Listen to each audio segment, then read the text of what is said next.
My dear student and learner, welcome to Color Pharma. Today we are going to discuss 51 to 100 questions which was asked in a Deputy Commissioner Food and Drug Department. हम question solve करें उसके पहले जो मेरे नए साथीदार आए हैं उसको गुजारिश है कि इस चैनल को सब्सक्राइब कर दीजिए और ये बेल आइकॉन की प्रेस कर दीजिए ताकि जब मैं नया वीडियो अपलोड करूं तो आपके तक मेरा वीडियो तुरंत ही पहुंच जाए। चलो देखते हैं।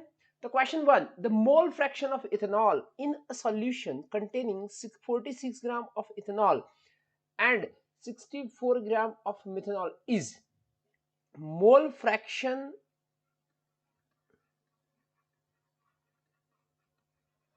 of ethanol is equal to mole of ethanol divided by total moles.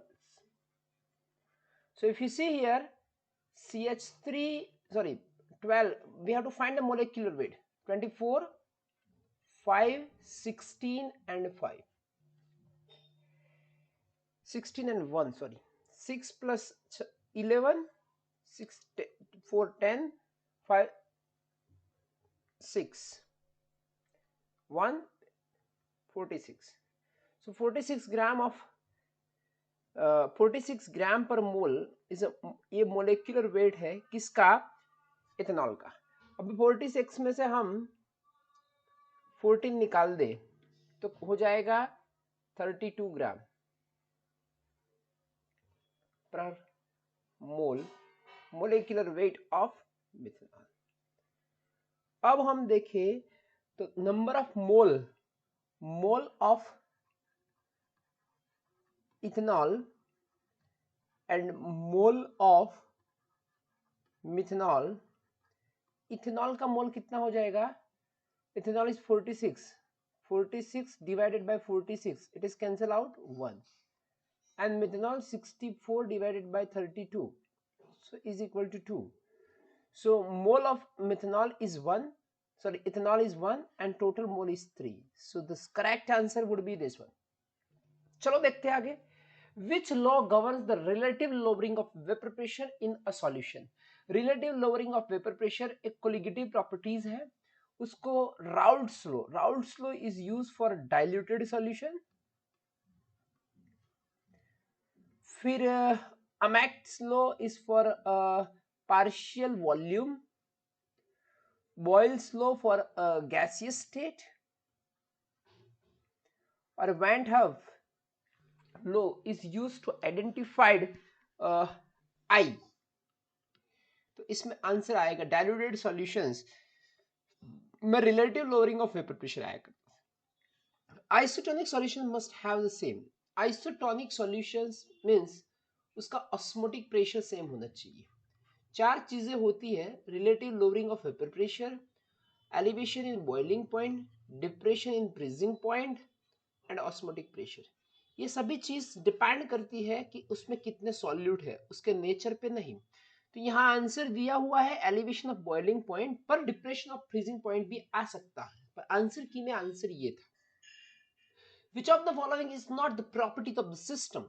तो सिस्टम की प्रॉपर्टी कौन सी होगी? सिस्टम की प्रॉपर्टी आप प्रेशर मेजर कर पाओगे, सिस्टम का टेम्परेचर मेजर कर पाओगे, सिस्टम की डेंसिटी हो जाएगी, हीट आप बाहर से भी अप्लाई कर सकते हो। So it's not a property of a system, ये सिस्टम की नहीं है, ये थर्मोडायनेमिक्स का क्वेश्चन है। ठीक है। Change in the enthalpy of a system is the heat supplied at constant pressure, constant temperature, constant volume and typical condition। देखो कांस्टेंट प्रेशर पे जो हीट सप्लाई करते हैं उसको डेल्टा एच इसकी एंथैल्पी बोलते हैं कांस्टेंट प्रेशर पे, और कांस्टेंट वॉल्यूम में होगा उसको डेल्टा यू बोलते हैं, उसको इंटरनल एनर्जी भी बुला करते हैं, इंटरनल एनर्जी। ठीक है, चलते हैं तो फिर आगे। So constant pressure is the right answer. First law of thermodynamics gives the relationship between, first law of thermodynamics give the relation delta U is equal to Q plus W. So what is give the relation? Q is what? Q is heat. What is W? W is work. and delta U is either given as internal energy or a property of the system we can say. तो यहाँ पे उसके बीच का relations हो सकता है. Carnot cycle has maximum efficiency for reversible engine, new engine, petrol engine और diesel engine. देखो ये कौन सा भी इंजन हो, आइदर वो रिवर्स इंजन, अरे डीजल इंजन और पेट्रोल इंजन, उसका डिपेंडेंसी सब में रिवर्सिबल और इरिवर्सिबल इंजन आते हैं. इसमें रिवर्सिबल इंजन की एफिशिएंसी सबसे ज्यादा होती है.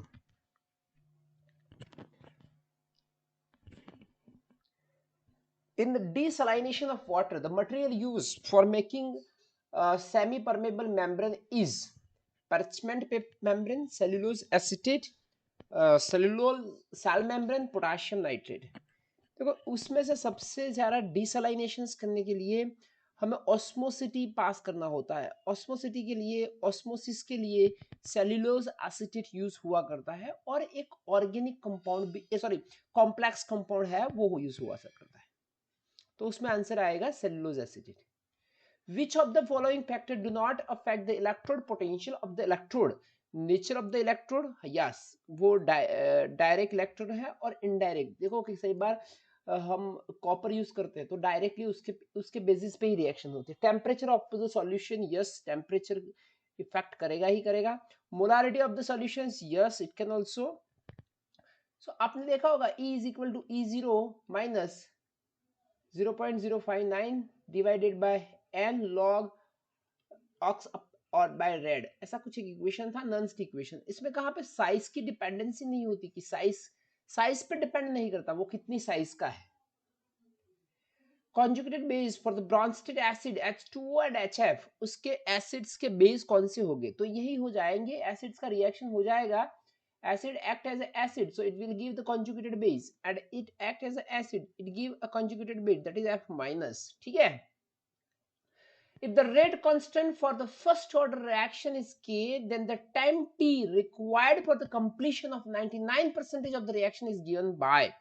So ये हमारा इक्वेशन है. T is equal to 2.303 divided by K log A0 divided by A0 minus X. A0 हमारा क्या होता है? Initial concentration. तो 2.303 divided by K log A0 हमारा इनिशियल कॉन्सेंट्रेशन 100% होता है. वो जाके 99% कंप्लीट हो जाएगा. तो 100 माइनस 99 तो कितना बाकी रहेगा? That is 80 is 1. So if you get the answer, that is 2.303 into log 10 raised to 2. 10 raised to 2 is nothing but 2. 2 into 2.303. So what we are getting round about 4 वाला आंसर हमारा कुछ आ जाएगा. So that probable answer will be this one. ठीक है. The precipitation occur when this ionic product is, देखो एक KSP को हम ionic product बोला करते हैं और QSP को हम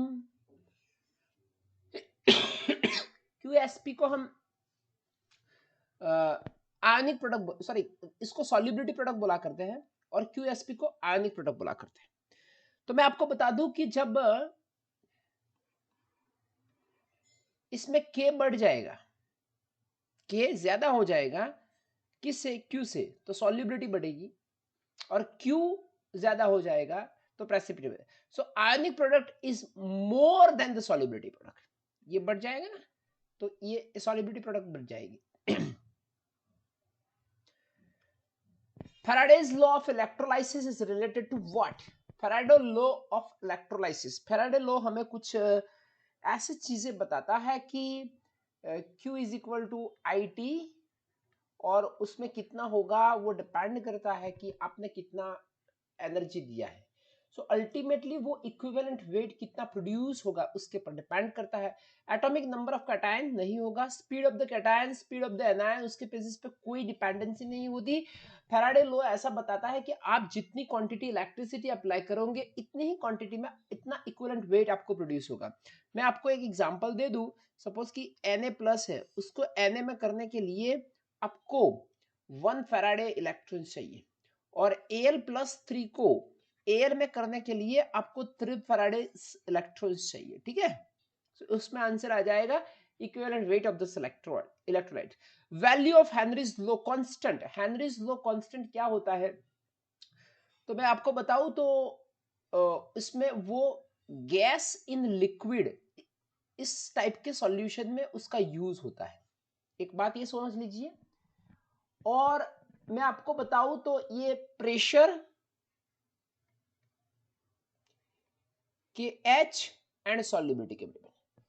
सो सॉल्युबिलिटी और मोल फ्रैक्शंस उसको बोलते हैं मोल फ्रैक्शंस। चलो सो मैं आपको बता दूं कि KH is equal to P divided by X से आप टेम्परेचर बढ़ाओगे तो X से कम होगा, क्योंकि आपने देखा होगा कि जब कार्बन डाइऑक्साइड सॉल्यूशन में मिलाते हैं उसमें टेम्परेचर बढ़ाते हैं तो कार्बन डाइऑक्साइड निकल जाता है। कार्बन डाइऑक्साइड ये A है तो उसका मोल फ्रैक्शंस कम होंगे तो KH क्या बढ़ जाएगा, KH बढ़ जाएगा, increase with increase temperature. Which of the following will undergo hydrogenation reaction? यह ऑर्गेनिक का क्वेश्चन है। हाइड्रोजिनेशन हमें ज्यादातर डबल बॉन्ड वाले अल्कीन और अल्काइन में हुआ करती है, तो ये हमारा एसिटाइलिन देख लीजिए वो हाइड्रोजिनेशन रिएक्शंस दे ही देगा। In mass fragmentation of the ion is achieved through ionization, splitting, coupling, solubilization. Solubilization तो होगा ही नहीं, coupling होता नहीं है, हमें इसमें कंफ्यूजन ये दोनों में होगा। पर आयंस फॉर्म होते हैं तो कौन करेगा, आयोनाइजेशन ही कर पाएगा।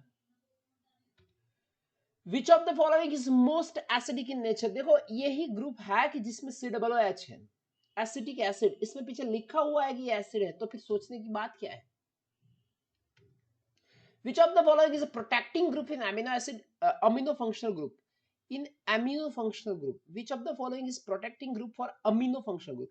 देखो हमारे पास NH2 है और उसे हमें प्रोटेक्ट करना है तो उसे अमाइड बनाना है। अमाइड कौन बनाएगा, कार्बोनेट ही बना पाएगा। Which of the following is disaccharide? Saccharide, देखो उसमें डायसैकराइड हमारे पास सुलेमा है। सुलेमा क्या है, सुक्रोज लैक्टोज माल्टोज, तो देखो दीजिए लैक्टोज है हमारा, बहुत ही इजी क्वेश्चन है। Which of the following is an essential amino acids? Essential amino acid में वेलाइन आ जाएगा। इसके लिए हातिम प्राइवेट लिमिटेड ये है, आप उसके साथ कोरिलेट कर दीजिए, आपको सभी आंसर मिल जाएंगे। The addition of HCl in carbonyl compound, carbonyl compound आ गया उसमें HCl हम ऐड करते हैं तो वो अल्डिहाइड और कीटोन हो गया। अल्डिहाइड और कीटोन कौन से रिएक्शंस देते हैं, मेरे में एक वीडियो मैंने बनाया है ऑर्गेनिक रिएक्शन बेसिस पे, तो न्यूक्लियोफिलिक एडिशन रिएक्शंस दिया करते हैं। Which of the following is sulfur containing acid? Sulphur containing amino acids हमारे पास सिस्टीन, सिस्टाइन एंड मिथ्योनिन है। Which of the following is not a peptide hormone? देखो उसमें कोई नई बात नहीं है, इंसुलिन तो पेप्टाइड है, ऑक्सीटोसिन भी पेप्टाइड है। कंफ्यूजन थोड़ा इस दोनों में हो चलेगा, पर थायरोक्सिन देखो ना तो उसमें टायरोसिन अमीनो एसिड आता है। टायरोसिन अमीनो एसिड अगर आ जाएगा तो उसको हम बोल देंगे कि भाई वो भी हमारा कौन सा हो जाएगा, एक तरह का पेप्टाइड अमीनो एसिड्स। तो कोर्टिजोल हमारा स्टीरोइडल हो जाएगा। Which amino acid is the precursor for histamine? Histamine में इमिडाजोल रिंग हुआ करती है और हिस्टिडीन में भी इमिडाजोल रिंग हुआ करती है। हेट्रोसाइक्लिक रिंग सेम होगी, वही उसका सिंथेटिक प्रीकर्सर होगा। Tryptophan is biosynthesized by acetate pathway, shikimic acid pathway, mevalonic pathway, none of the above. देखो सिक्किमिक एसिड पाथवे है ना, उसमें हम ऐसे वो उसके लिए हमारा वो क्या बोलते हैं, ट्रिप्टोफैन अल्कलॉइड्स सिंथेसिस के लिए भी यूज हुआ करता है। और ये जो हमारा मैवलोनिक नेट पाथवे है वो हमारा ग्लाइकोसाइड्स को लिए, तो एसिक्किमिक एसिड्स पाथवे आ जाएगा। Which of the following compound will undergo sulfonation radically? Very इसमें थोड़ा हमें benzene, nitrobenzene, toluene and chlorobenzene है, इसमें आंसिन टोल्यूइन चलेगा, रेडिकल फॉर्मेशन हो जाता है। New CC bond formation is possible. बेटो कैनिजारो रिएक्शंस है, इसमें दो फंक्शनल ग्रुप प्रोड्यूस होते हैं, एक अल्कोहल और एक अमाइंस, अरे सॉरी एसिड्स प्रोडक्ट में। फ्रीडल क्राफ्ट में कार्बन ज्वाइन होता है और सीसी होता है। क्लेमेंसन रिडक्शन में अल्डिहाइड का रिडक्शन होता है, नया कुछ बनता नहीं है। तो क्या आगे चलेगा, फ्रीडल क्राफ्ट रिएक्शंस वो अल्काइलेशंस भी हो सकती है और असाइलेशंस भी हो सकती है। The reactions of ethyl format, मैं आपको दिखा दूं कि ये देखो ये हमारा CH3 CH2O COH ये हमारा इथाइल फॉर्मेट है, उसमें हम CH3 MgI डालने वाले हैं। CH3 ये न्यूक्लियोफाइल है, ये एस्टर है, एस्टर कौन से रिएक्शन देंगे, न्यूक्लियोफिलिक सब्स्टिट्यूशन, तो हमें क्या मिल जाएगा CH3COH। आप देख लीजिए excess of CH3 followed by hydrolysis, उस पे फिर से हम डालेंगे CH3। हाइड्रोलिसिस इसीलिए करना होता है कि MgH दूर हो जाए, तो फिर से एक्सेस है ये, तो ये यहाँ पे आ जाएगा, तो क्या हो जाएगा CH3CO- CH3। आप देख लीजिए यहाँ पे H आ चलेगा तो क्या हो जाएगा आइसोप्रोपाइल, तो आंसर हमारा होगा isopropyl alcohol. The instrument used to determine this optical activity is called refractometer, oscillometer, polarimeter, all of the above। तो इसमें हम ज्यादातर देखें तो ऑप्टिकल एक्टिविटी हम पोलारीमीटर से ही मेजर किया करते हैं। Regioselective reaction produce selective constitutional isomer, selective dextroisomer, selective ligoisomer, racemic mixture। देखो रिजियोसेलेक्टिव, उसका रिजियोसेलेक्टिव हो जाएगा, एक रीजन उसका फिक्स होके चलेगा, तो फिक्स होके चलेगा। मैं ऐसा बता रहा हूं कि जहां पे हमें दो कॉन्स्टिट्यूशनल आइसोमर मिलते हैं, इसमें से एक ज्यादा मिलता है, उसको बोलते हैं regioselective reactions. In polysaccharide monosaccharide are joint by peptide bond. Proteins में आता है ग्लूकोज बॉन्ड ऐसा कोई होता नहीं है, ग्लाइकोसिडिक बॉन्ड हुआ करते हैं। ये कोवेलेंट बॉन्ड का स्पेशल नेम है, उसको ग्लाइकोसिडिक लिंकेज बोलते हैं। Chlorpheniramine is used to treat migraine, hay fever, rashes, all of them। देखो इसमें हमें कंफ्यूजन, माइग्रेन तो मुझे पता नहीं, फिर यहाँ पे हम बता दें hay fever और rashes ये दोनों एलर्जिक रिएक्शंस है, तो एलर्जिक रिएक्शन होती है तो हिस्टामाइन हम देते हैं, तो ये सब में चलेगा। Which of the following is absent in oral rehydrated solution? देखो oral rehydrated solution होता है, इसमें पोटाशियम, सोडियम और Cl- हुआ करते हैं। कैल्शियम इसमें नहीं होता, क्योंकि कैल्शियम इमीडिएटली हमारा वो बॉन्ड्स के लिए होता है, इसमें हम नहीं यूज करते। Boron trifluoride, boron trifluoride is BF3 और इसमें ऑक्टेट इनकम्प्लीट है। ऑक्टेट इनकम्प्लीट है उसका मतलब ये हुआ कि ये और दूसरे इलेक्ट्रॉन लेने के लिए रेडी है, जो इलेक्ट्रॉन एक्सेप्ट करता है उसको हम लुईस एसिड बोला करते हैं। which is prevented by alcohol in the limit test of sulfate। अगर सुपर सैचुरेशन होके चलता है, सैचुरेशन होता है, प्रेसिपिटेशन होता है, प्रेसिपिटेशन तो हमें थोड़ा बहुत हेजी करना ही है, तो सुपर सैचुरेशन को कंट्रोल करने के लिए हम उसमें अल्कोहल डाल करते हैं।